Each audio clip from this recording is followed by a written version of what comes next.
कधी कधी वाईट वाटते, कधी मोबाईल पहा, हे पहा, ते पहा. आळंदीत अत्याचार, माऊलीच्या तिथं अत्याचार. ही बुद्धी सुचते हलकटायला?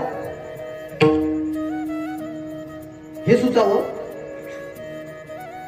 आज उद्योग झाला, या धर्मक्षेत्राचा उद्योग झाला, आणि या धर्मक्षेत्राचा उद्योग झाल्यामुळे फायदा होऊन नाही राहिला.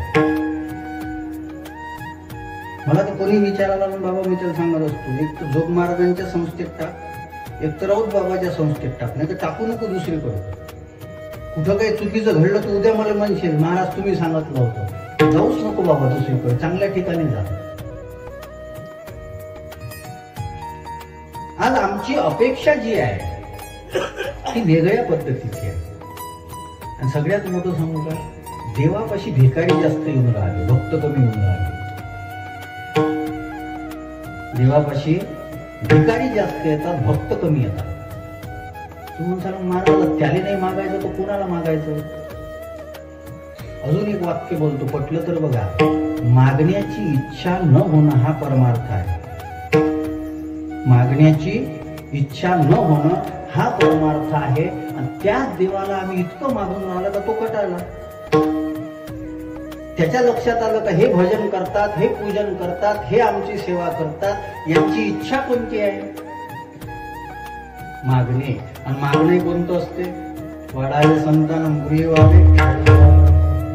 दुसरं काय मागतात? संसारी माणसाला सुचून सुचल काय हो? दुसरं काय सुचते? मुलगा चांगला व्हावा, मुलगी चांगली व्हावी, असं चांगलं व्हावं, तसं चांगलं व्हावं.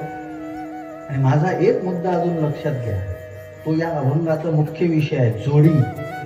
जोडी म्हणजे पुरुषार्थ. मागतात ते ज्यांना कमावता येत नाही.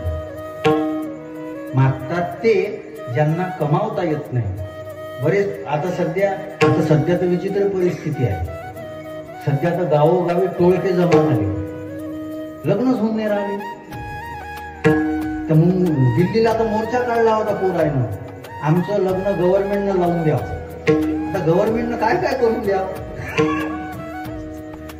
बरं, हे कोणाला करावं लागून राहिलं? ज्यांनी स्वतःचं तारुण्य वाया घालवलं. ज्यांनी स्वतःचं तारुण्य वाया घालवलं. कुठं वाया घालवलं? आता माझा मुद्दा मुख्य लक्षात घ्या बरं. विशिष्ट तरुण पोरं आहेत, कीर्तना करतात, ते भेटत नाहीत कवाच. भेटले तर कान टोचले पाहिजे.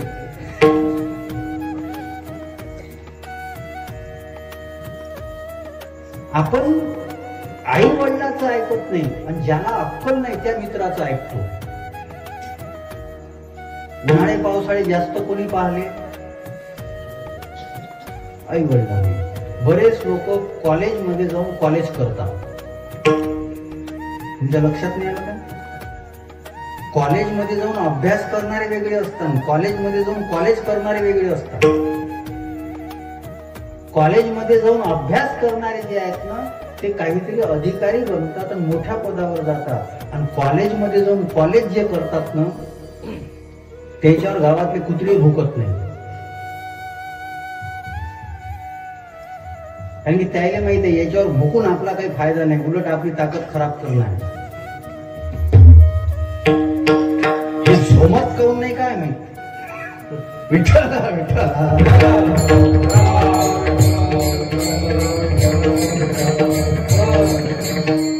आणि एक गोष्ट लक्षात घ्या, मी काही टीका करतोय किंवा बोलतोय असं नाही. प्रत्येकाचं आयुष्य स्वतंत्र आहे, त्याने स्वतंत्र जगावा हा भाग वेगळा आहे.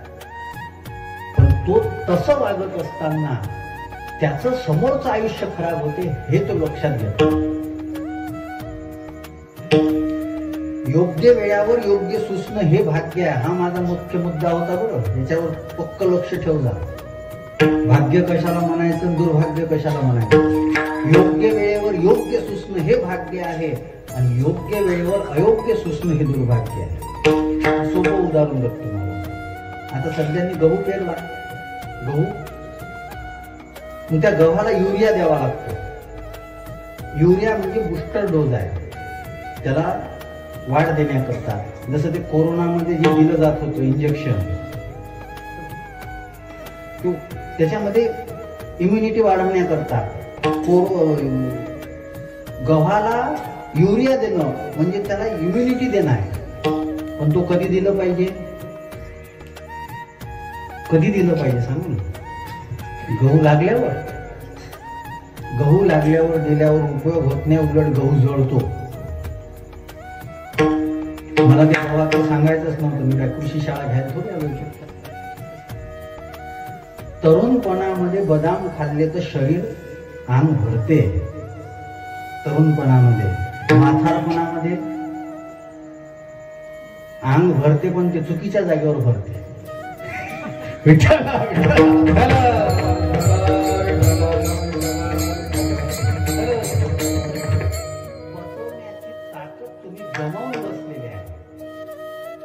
पचवण्याची ताकद तुम्ही गमावून बसलेली आहे. मला सांगा, म्हाताऱ्यानं किती बदाम खाल्ला तर त्याची गालवर येईन का? खाऊ नये असं म्हणत नाही बरं. माझा मुद्दा वेगळा आहे. योग्य वेळेवर योग्य सुचलं पाहिजे. आणि ज्या वेळेस योग्य खायचं होतं तेव्हा यानं खरबे खाल्ले.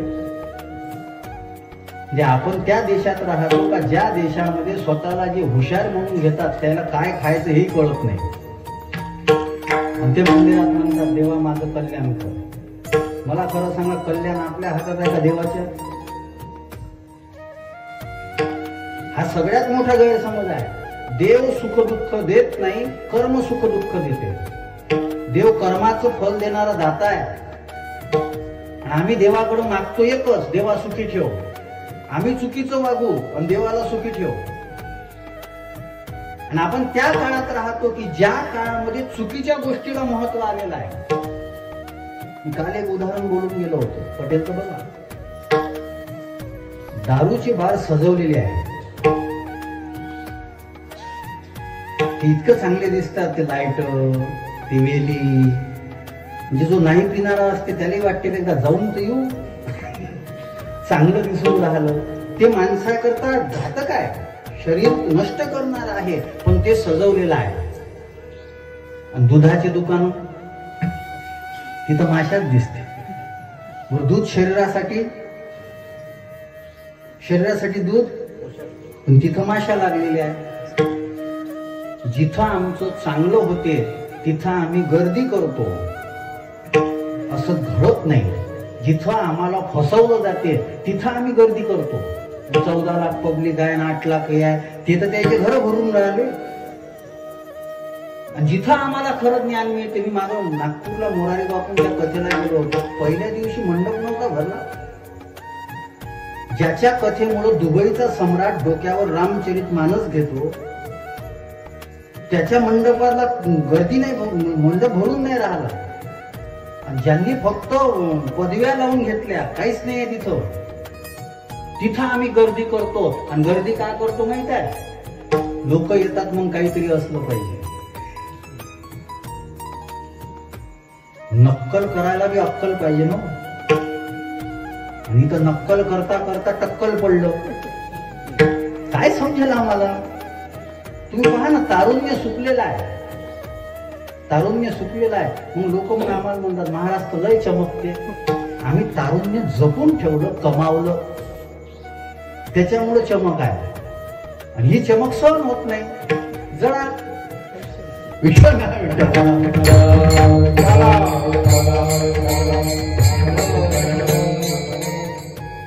कारण आहे, हे सगळं का घडते त्याचं एकच कारण आहे, विचार चांगले असतात.